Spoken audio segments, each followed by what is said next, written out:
Olá, galera! Eu sou a professora Ellen e no encontro de hoje nós vamos compreender de onde vêm os raios e trovões. Preparem seus guarda-chuvas, galochas e capas de chuva e vamos juntos enfrentar essa tempestade em busca do conhecimento. Não deixem de registrar a presença de vocês usando o QR Code que está aí na tela. É legal saber que vocês estão com a gente nessa interação. Minha nossa! Que susto! Eu estava indo encontrar uma amiga, mas acho melhor voltar para casa. Tá chovendo muito e esse barulho estrondoso e esses raios caindo. Que perigo! É melhor eu voltar para casa. Ai, cheguei em casa. Vou ligar a TV para ver a previsão do tempo de hoje. A previsão do tempo para hoje é de tempestade, com raios e trovões. Então, cuidado ao saírem de casa. Nossa, gente, que perigo! Deixa eu fechar as janelas aqui de casa. Ah, é melhor cobrir os espelhos também, né? Mãe, cobre os espelhos! Tem raios e trovões! Minha mãe sempre disse que os espelhos atraem os raios. E desligar os aparelhos da tomada também é importante. Mas de onde será que vêm os raios e trovões? Que bom que você perguntou isso. De onde você veio? Eu vim das aulas de Geografia do Dever em Casa na TV, para ajudar você e vocês que estão em casa a entender de onde vêm os raios e trovões. Vamos começar? Vamos! Mas antes, vamos sentar no sofá para você me explicar tudo direitinho.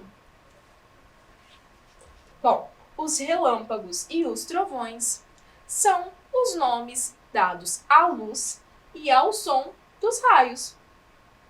O relâmpago, normalmente, ele é percebido antes do trovão. E isso acontece por causa da velocidade da luz. É bem maior do que a velocidade do som. E aí, por isso, percebemos a luz do relâmpago bem antes de ouvir o som do trovão. O som do trovão sempre está ligado à grandeza do relâmpago, pois quanto mais tempo durar a parte luminosa, mais alto e mais poderoso e por mais tempo estará o som do trovão. Nossa! Os raios se formam dentro das nuvens, quando elas acumulam um excesso de cargas positivas e negativas. Quando uma nuvem de chuva está muito carregada, ela gera uma eletricidade dentro dela, que dá origem aos raios. Os raios podem ocorrer dentro das nuvens, entre duas nuvens, entre a nuvem e o ar, ou entre a nuvem e o solo. Os relâmpagos mais brilhantes são aqueles em que uma nuvem fica eletricamente conectada ao chão. E o trovão acontece porque a região do raio se aquece rapidamente e, por causa desse aumento de pressão, é deslocada uma grande massa de ar. E aí, você pode ficar na dúvida se é raio ou relâmpago. Mas é simples identificar. A diferença básica entre relâmpagos e raios é que o termo relâmpago é usado para designar qualquer descarga elétrica atmosférica, como, por exemplo, uma descarga entre uma nuvem e outra. Já o raio é uma descarga que acontece entre a nuvem e o solo, quando a descarga elétrica atinge o chão ou o mar. Por isso, pode-se dizer que todo raio é um relâmpago, mas nem todo relâmpago é um raio, entendeu? Entendi! O trovão é o nome que se dá ao barulho, ao som que acontece quando a descarga elétrica atinge o solo. E apesar de ser um barulhão que às vezes é assustador, o trovão não causa nenhum dano às pessoas. Mas é claro que se a pessoa estiver muito perto de onde caiu o raio, a onda de ar que se propaga por causa do trovão pode arremessar pessoas, objetos e até atrapalhar, causar danos à audição por ser um barulho muito alto. Compreendeu? Nossa! Que interessante tudo isso. Então, o relâmpago é a luz do raio e o trovão é o som que o raio faz. Exatamente. Mas será que o espelho da minha casa atrai mesmo os raios? Essa é uma ótima pergunta, Ellen. Vamos lá. Essa é uma informação que surgiu há muitos anos atrás, quando os espelhos tinham grandes molduras de metal. E alguns espelhos daquela época eram até feitos de metal polido. Como o metal é um atrativo para os raios, as pessoas tinham medo e associavam esse medo aos espelhos de metal, que nada tem a ver com isso nos dias de hoje, pois os espelhos são feitos de vidro, diferente daquela época que eles eram feitos de metal. Ainda tem metal nos espelhos de hoje, mas a maior parte não é feita. E muito pouco se tem desse material. O vidro não é um bom condutor de energia, e a maior parte dos espelhos que a gente tem hoje em casa são feitos de vidro. Então, não existe a necessidade de cobrir os espelhos durante uma tempestade, tá bom? Tá bom. E quando você está dentro de casa ou dentro de um carro, normalmente você está protegido dos raios. Os prédios altos, em sua maioria, têm na ponta uma haste de metal. E essa haste é um para-raio.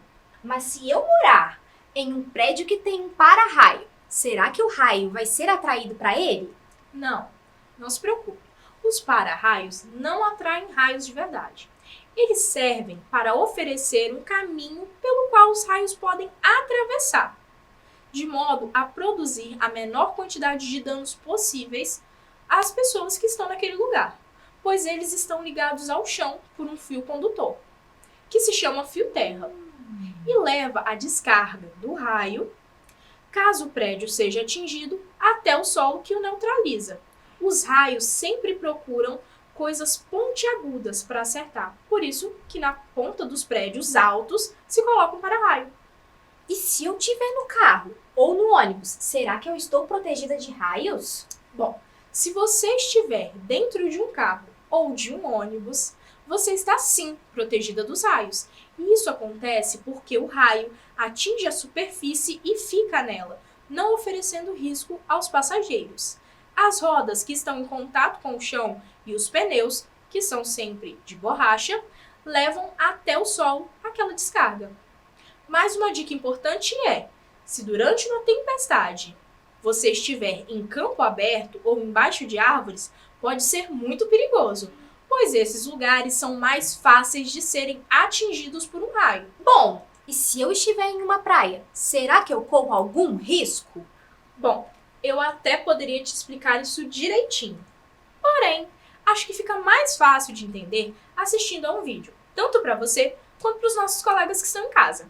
Lembrando que os vídeos que nós vamos passar agora são vídeos do Manual do Mundo e estão disponíveis no YouTube. Você pode assistir de novo lá. Nessa semana, uma mulher estava andando na praia no Guarujá, aqui no litoral de São Paulo, e um raio caiu na cabeça dela. Essa mulher morreu.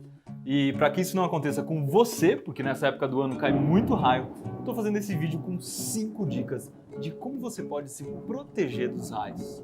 E como no Manual do Mundo a gente não gosta só de ficar falando, a gente quer ver as coisas acontecendo, eu tenho aqui um mini gerador de raios, uma bobina de Tesla, para a gente ver se essas técnicas funcionam mesmo. A primeira coisa e mais importante delas é que você, que vai ser representado no vídeo por esse preguinho aqui, não pode ficar de jeito nenhum num campo aberto. O que é um campo aberto? Um campo de futebol, um terreno baldio, uma plantação ou na praia.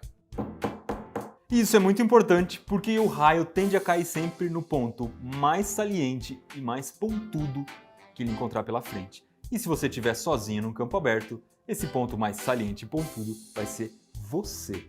Dá só uma olhada.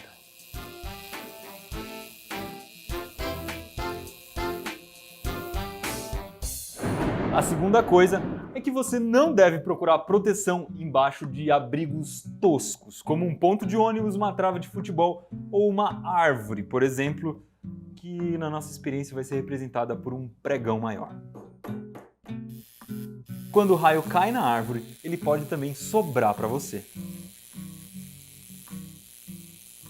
A terceira dica é que mesmo que você consiga um abrigo seguro, como a sua casa, por exemplo, é bom que você não fique segurando aparelhos que estejam conectados na rede elétrica, como um secador de cabelos ou um celular carregando, por exemplo. Porque se o raio cair lá no poste, ele pode caminhar pelos fios e chegar até você.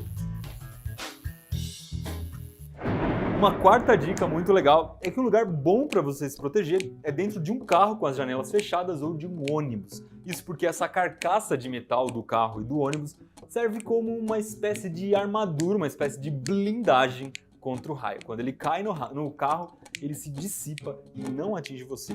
E o importante é que essa técnica não tem nada a ver com o pneu de borracha do carro, como muita gente pensa. Se você estiver numa moto ou num trator, é muito perigoso e o pneu não vai te servir de nada. E mais uma coisa, não adianta nada você ficar do lado de fora do carro, encostado no carro, porque aí pode acontecer uma coisa muito parecida com o que acontece na árvore. Olha só.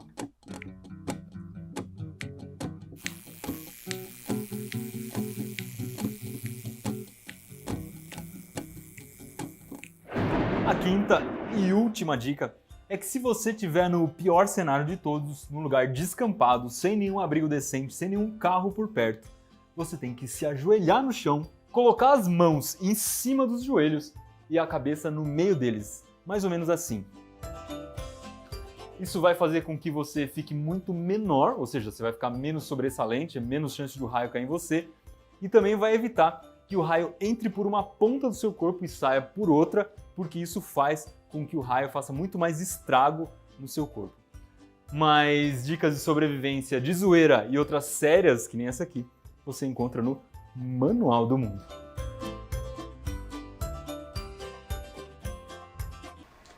E aí, galerinha? Acharam legal esse vídeo do Iberê do Manual do Mundo?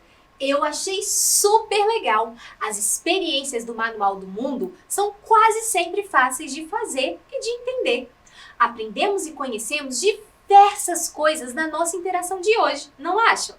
Hoje conhecemos de onde vêm os raios e trovões e aprendemos a nos proteger de raios durante uma tempestade. Não se esqueçam de registrar a presença de vocês hoje, aqui na nossa interação, através do QR Code que aparece aí na sua tela. E eu espero que vocês tenham achado interessante a nossa interação de hoje. Agora, é melhor eu ir descansar e aproveitar esse tempo com leite quentinho. Eu também quero um, depois você pega pra mim. Vemos vocês outro dia. E não se esqueçam, Mesmo distantes, estamos juntos!